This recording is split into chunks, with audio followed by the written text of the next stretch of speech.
ॐ सहना भवतु सहनौ भुनक्तु सह वीर्यङ्करवावहै तेजस्विनावधीतमस्तु मा विद्विषावहै ॐ शान्ति शान्ति शान्तिः. Namaste to all. Happy Guru Purnima. Guru Purnima is a day, a special day devoted to showing our appreciation for Guru. Guru means teacher. Teacher of what? Brahma Vidya. Guru Purnima means to honor the Gurus who teach Brahma Vidya. And this is also happening to be Bhagavan Vyasa's birthday. So we celebrate the birthday of Lord Vyasa, who has done so much in the interests of saving the parampara by honoring him for his legacy, and also knowing that because of him the parampara is alive and the gurus are still continuing to teach no matter where they are. And so this day becomes a day for the lineage. The lineage becomes important because it is through the lineage there is safety, and there is a surety of reaching the shore. That's the surety. Reaching the shore, the other side of the shark infested samsara. How to go? It is only because of the parampara. The bala, the strength of the parampara makes one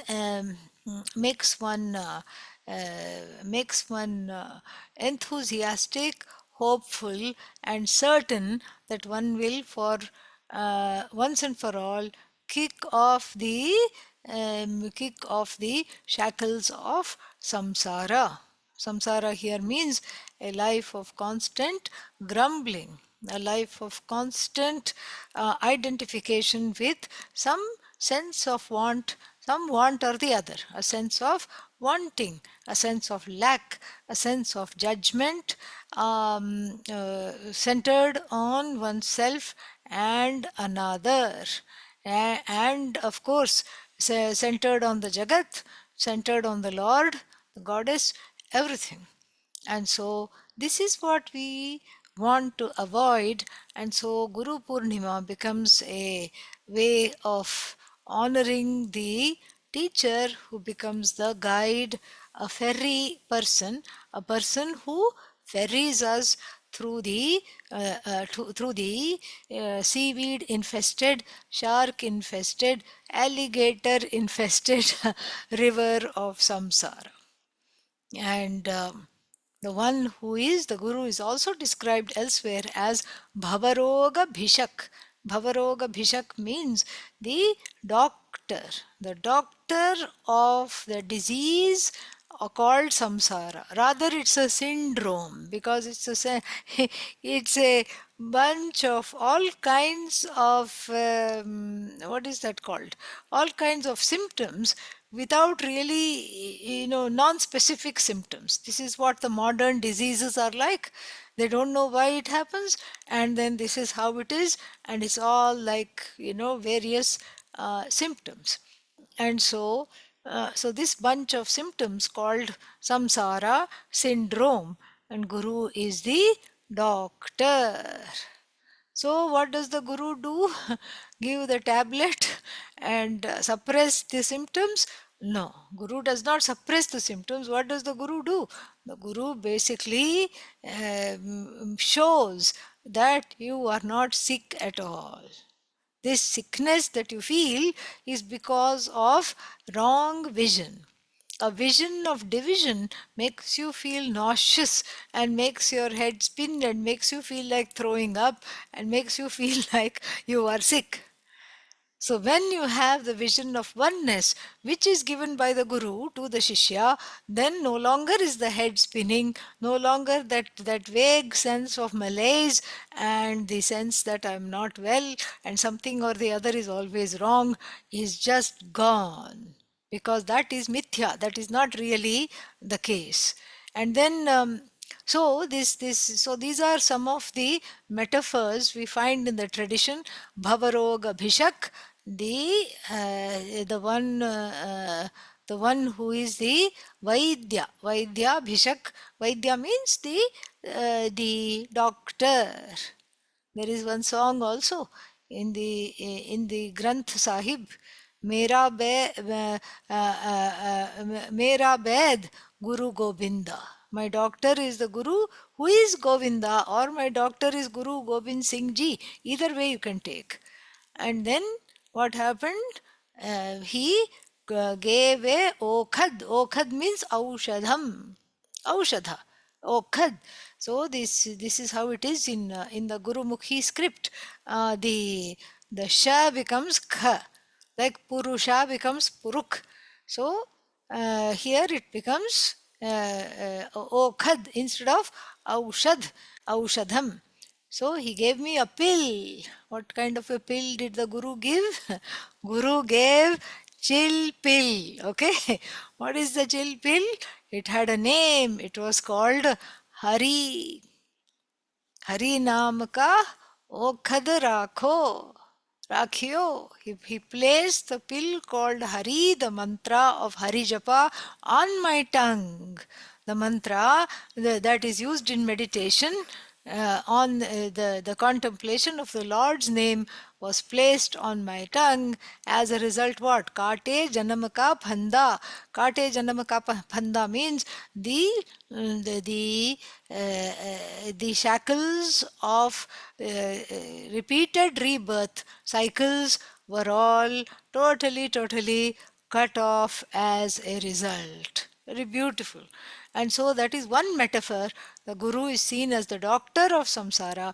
And we have also another metaphor which I talked about before, ferrying. Ferrying across the shark infested, alligator infested, seaweed infested, and what? Ocean full of surfs, breakers, undercurrents, whirlpools, and eddies of samsara. And there we already have this in the Bhagavad Gita. In the Dhyana Shloka, we have that. Bhishma Drona Tata. Bhishma and Drona are the two banks. Yeah, if they, why are they two banks? Because the Bhagavad Gita, the Upanishad, all these Brahma Vidya likes a little bit of irony there. They are the two banks because we cannot bank on them. Bhishma and Drona went to the wrong side. So they are the two banks. Jayadratha Jala, Jayadratha, another warrior, is the water. Gandhara, the king of Gandhara, is again Nilotpala, is the blue lotus in the middle of this river, Nadi, this river of battle, battle river. And what is that called? Rana Nadi. And then Bhishma Drona Tata, Jayadratha Jala, Gandhara Nilotpala, Shalyagrahavati.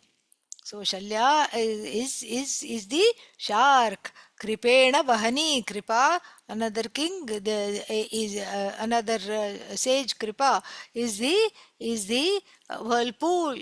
Vahani, the speed of the river. It's him. Karnena Velakula. The Karna is the agitated waves in the river. And then then Karnena Velakula, Duryodhana Vartini. Avartini means the hidden whirlpool is Duryodhana. And so like this, this was the boat of the Pandavas was doomed. They did not know where to go. They did not know how to go. And so they were guided. They were guided by what? Kaivartaka Keshavaha. By the boatman called Keshava, by the boatman called Krishna. Lord Krishna was the boatman, and because of the boatman, they were able to they were able to go completely. They were able to go, and then because of that, they were saved. They were able to go across. So this is another. What is it? Has a widespread presence in the tradition of this particular metaphor. These two metaphors are very much there, and this is very very common. And so they give us an idea of how lost we are without the guru guiding us on a path that we don't know. We don't know our way simply because, not because we don't have a map, but simply because the seeker and the sought being one and the same. Seeker and the sought are one and the same, and so therefore there is what is the way? What is the way we have to see? And who is the wayfarer? Who is the sojourner? What is the way? Because it's all I. The way is me, the sojourner is me, the one who is taking the journey is me, everything is me. So it's me, all the way. There is nothing other than that. And since the I is not an object, it's the very nature of the subject, somebody has to show me what it is. And since the I, the self, is Bhagavan, and this Bhagavan I have to see shining in my heart, since it's a very, very, very, very, very, very, very, very precious knowledge. So therefore, the Guru becomes a very precious guide in one's life. The Guru becomes a very, very important guide, and because of that, there is hope, and there is this ability to overcome the samsara. Sa uttirna rananadi kaivartaka keshavah.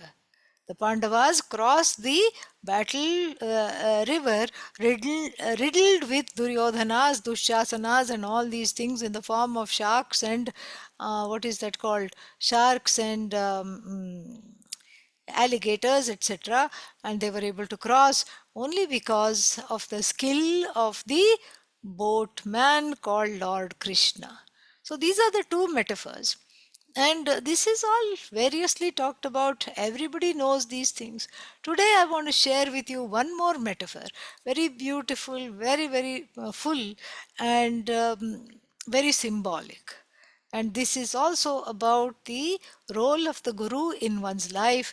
And that metaphor is in the 6th chapter of the Chandogya Upanishad.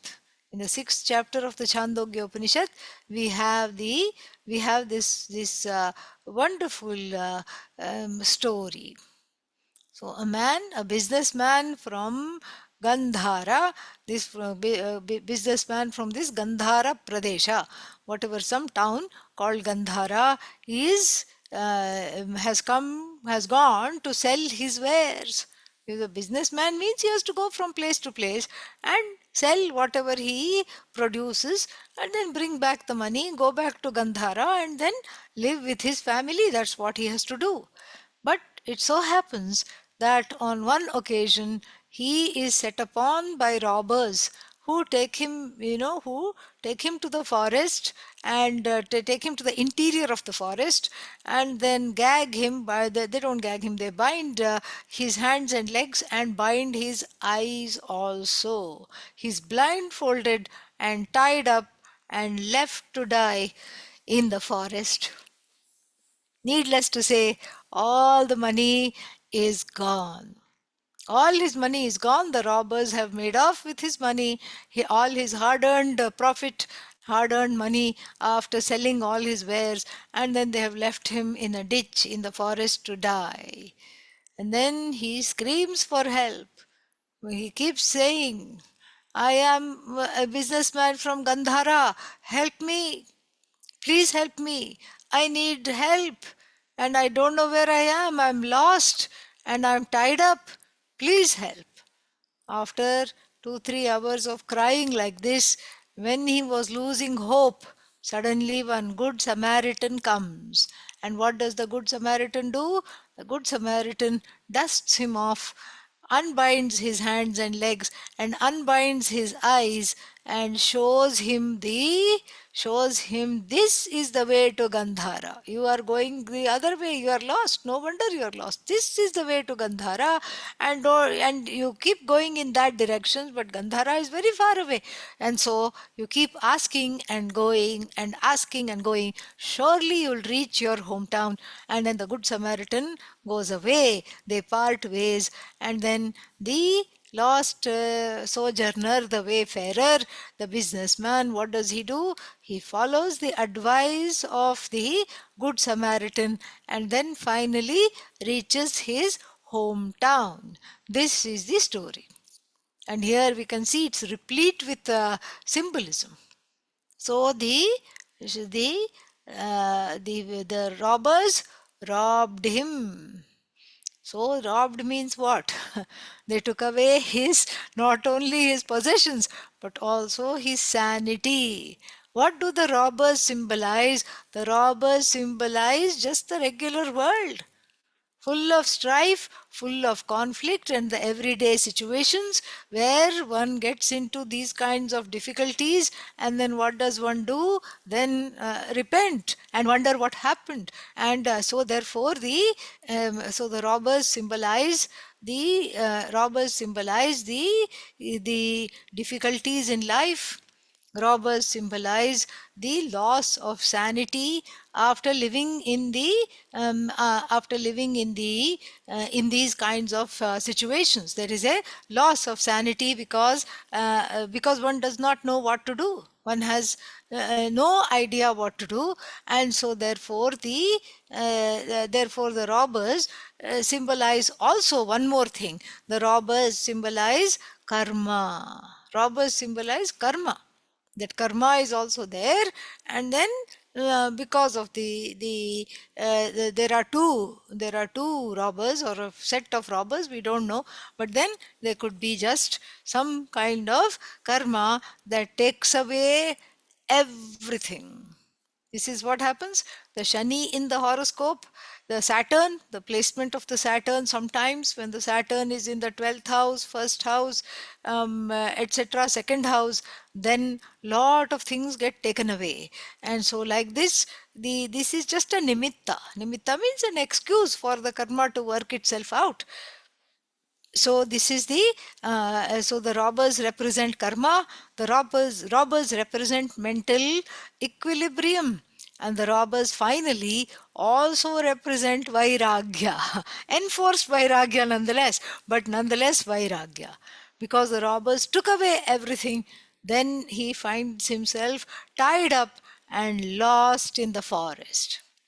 Before that also perhaps he was lost in a different way, but now he is literally lost. And so this symbolizes the fact that one does not cry for help, for spiritual help, for emotional maturity, etc. The cry only comes after certain dire situations. So one has to be for the Vairagya to come. So the robbers also, as I said, symbolize the agents of Vairagya. So for the Vairagya to come, what do you have to have? You have to have some kind of loss, and then only the Vairagya comes. So Dirgha Rogi means somebody with a chronic illness. Nashtarajya. Nashtarajya means the one who has lost, the king who has lost his kingdom. So like this, some dire situation has to happen in order to ask for spiritual help. In order to go to a guru, what needs to happen is that nothing should work. All the things that I have, at hand, all my shenanigans, all my ways of coping. Actually, it's ways of moping, but still, I call them coping because that this is what I think I'm doing. I'm coping very well. And so by being busy, by ignoring what all is there, and so like this, the various mechanisms are there, like coping here, doing something there, just getting by, and then stuffing everything inside, stuffing the feelings inside, stuffing the insecurity inside, stuffing every kind of a difficulty inside. I keep put a, I paint a smile on my face and then go through life. And I'm managing very well. So does the person think. I'm fine. I'm a successful businessman. I'm a teacher. I'm a writer. I'm a this. I'm a that. I'm a helper. I'm an engineer. I'm a doctor. I'm a banker. All these things are there. And then suddenly it all works until suddenly it does not work. The whole thing comes crashing down. And when it comes crashing down, then one feels tied up, nowhere to go. Scary forest full of growling tigers, big cats, tigers, lions, etc., hyenas, and God knows what else, what other things, biting things, eating things. They are all looking for their dinner. And here I am, tied up and helpless.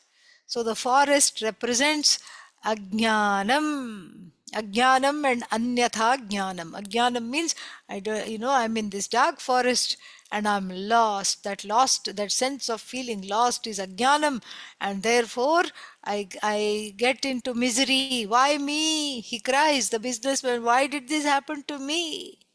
This is anyatha jnanam. And so, because of this, he is miserable. And then the guru comes, he calls. See, first of all, the guru doesn't come just like that. Guru doesn't come searching for the fellow lost in the forest. The guru comes only after this person cries, Are, koi hai, please help. Is there anybody there? Madad kijiye, please help. I'm lost. Please help. And then the guru comes, unties him. He who is tied up is untied, the businessman here. That means what? What are the binding agents here? The binding agents are wrong notions about the self, the world, other jivas, and Ishvara. These are the binding notions. And so therefore we have to see that this is the we have to see that these are the binding notions. And so these shackles have to come off before I can be repatriated home. And what is home? Gandhara Pradesha is Om. Gandhara is actually a mythical heaven where music, etc., is played, where full of musical celestials. Meaning some harmony is there, some peace is there. So Gandhara represents Omkara. Om, which is home. I am at home with Om. Om represents Bhagavan. Om represents consciousness.